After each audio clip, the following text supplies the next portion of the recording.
nizere ko meze neza aho muri hatandukanye. Uru ni urugendo rwanjye nagize muri siporo muri iki cyumweru, nirwo ngiye kubasangiza nyuma y'imyaka igera kuri 6 hafi 6 ntakora siporo, nibwo nari yisubiye muri gym.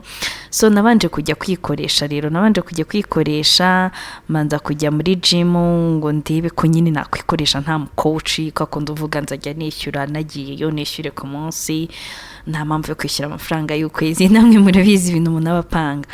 Nabanje rero kujya ku cyuma njya guterura utu twuma ndi guterura turaremereye, by the way tuba turemereye, ariko ntimumbaze ngo wenda ndi kubikora neza cyangwa ndi kubikora nabi, ntabwo mbizi kuko urumva ni siporo urimo kwikoresha nta mukoci. Hari ibyo wica, hari ibyo ukora wenda bitajyanye n'ibiro ufite cyangwa se bitajyanye n'ibyo wifuza kugabanya. Ahangaha nyine narongeye mbikora mu bundi buryo, buriya ngo bazikora bafatanyije amaguru, ariko ngiye yageraga hagatandukana. Nari nabizi icyuya kubera ko nari nabanje kuri cya cyuma cyo kwiruka, nirukanga nk'iminota 10, so nza guterura utubira babaza, nari ndi kubabara, ariko sindi niba nari ndi no gukora siporo, nzi ngo numvaga ko ndi gukora amaboko, sindi niba ariko bikorwa. Abazi siporo cyane muraza kubireba mutubwire nyine ndi kwikoresha. Nagiye ku igare rero ndanyonga, mbanza gushyiramo umugaga kwa kundi nyine babikomeye, nyonze numva wapi, nsa nk'uworoshyamo njyaho ko nyine ndatwara. Nabyo ni byiza bituma ukoresha amaguru yawe n'amatako, ariko nyine ntago namazeho igihe kinini. Iyo umaze imyaka myinshi udakora siporo ntago basha gukora iminota myinshi, uhita unanirwa iyo wikoresha. Rero byo noneho nibibikwira ko wigirira impuhwe, uribabarira. Iyo urushye nyine uburushye uhita uvaho, ariko iyo ari coach arakubwira ati ngaho ruhuka utunota dukeya wongere ujyeho, ntago gushyiramo imiyagrona. Nahise mvaho kuko nahise numva naniwe. So ahangaha rero nifashe umwanzuro noneho wo kugenda nkajya kureba coach nkoresha gym, nyine nkoresha sport. Bafite n'ibikapu birimo amazi, harimo na certificate, oya ni medical report yantumye igaragaza ibizami by'isukari mu maraso no ku mutima utera. Ibyo nibyo yantumye. Hanari ndi kumanuka ngenda nerekeza muri gym, ngenda rero nerekeza siporo. Barabona rero aha ni muri gym, niho muri Muvandimwe Fitness, niho nkorera, niho nishyuye abonoma y'igihe kinini nyine kugira ngo mbashe gukoreshwa siporo, mbashe kugabanya ibiro bye bimaze kuba byinshi, hashize imyaka myinshi kandi nshaka kujya kugaruka ku murongo. Naherero kuri iki cyuma nishyushya kugira ngo nyine winjire muri mode ya siporo. Ubona nago wahita ugenda ngo uhite utangira ukore siporo zindi zitandukanye utabanje gushyushya amaraso. So nahereye kuri iki cyuma niruka, ugenda wiruka wongera umuvuduko ho gakeya, waza kuruhuka aza kugenda ugabanya gahoro gahoro. Niho rero nahereye nkora siporo. Ubwo nyine coach wanjye nawe ubwo abakuri hafi areba uri kuhe muvuduko, akongeza akaba yagabanya bitewe naho wananiwe. Ugomba kumaraho iminota myinshi, byibura utangiye minota mikeya ni 10, ariko bushobora no kwa wayirenza kwa nafite igihaha kitaruha vuba, ushobora kumaraho na 30. Hanyuma rero njya muri utu two kwiruka, ukora hariya wongeruza ukora hano. Muri kubona hano ndukora inshuro nkeya, ariko ubundi twahirutse inshuro 10, tuza no kongera dukora 10 kuri siporo zose ndabereka, tuza kongera dukora izindi 12. Anga ufata kuri iri gare ukajya utandukanya amaguru usa nk'umanuka wongera uyasubiranya, ukaza kwiruka muri utungutu umuntu agenda asimbuka. Hano ndi kubikora akanya gato kuko ni summary ya siporo twakoze twahereyeho. Ahangaha ugenda usimbuka. Ibi rero twabikoze buri gasiporo twagakoze inshuro 10, turangije turongera tudusubiremo inshuro 12. Ibyo birangiye tujya mu byuma hirya.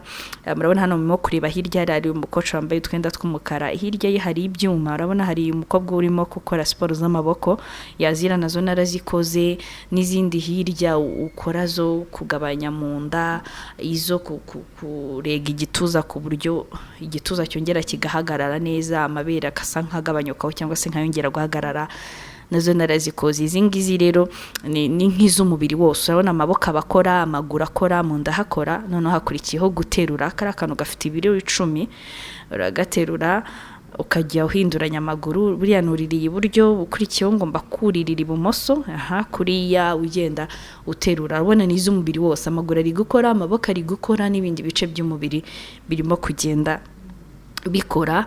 Izi ngizi rero zirangije ujya guterura ikindi noneho kiremereye kurushaho, ariko bisaba ko cyo ugiterura utarambuye amaboko kuko ubyumvira mu nda. Iyo uri guterura kiriya kintu kugira ngo ubyumve neza mu nda haragororoka n'umugongo niho ubyumvira, iyo uhinnye rero amaboko ntago ubyumva. Bisaba rero kuterura ariko ntuhine amaboko cyane nka kwa kundi umuntu aba yagiye guterura heta amaboko. Nizo rero murazibona, izo ni siporo zitandukanye twakoze. Nyuma yaho rero njya muri salo. Umva biba byiza buriya ugiye kumesa mu mutwe, rwose kumesa mu mutwe ni itegeko. Nshima n'Imana ko afite dread ariko ndi hafi kuzihambura. Ni byiza ko woga mu mutwe kuko umuntu aba yabize ibyuya byinshi. Mpita nimagine no ufite nka ka penso cyangwa ibindi bisuko bidashaka kumeswamo, ye baba wesha umwanda nta hantu wawushyira kabisa. Ugomba kumesa mu mutwe gasa neza ukagira isuku kugira ngo ugire ubuzima bwiza.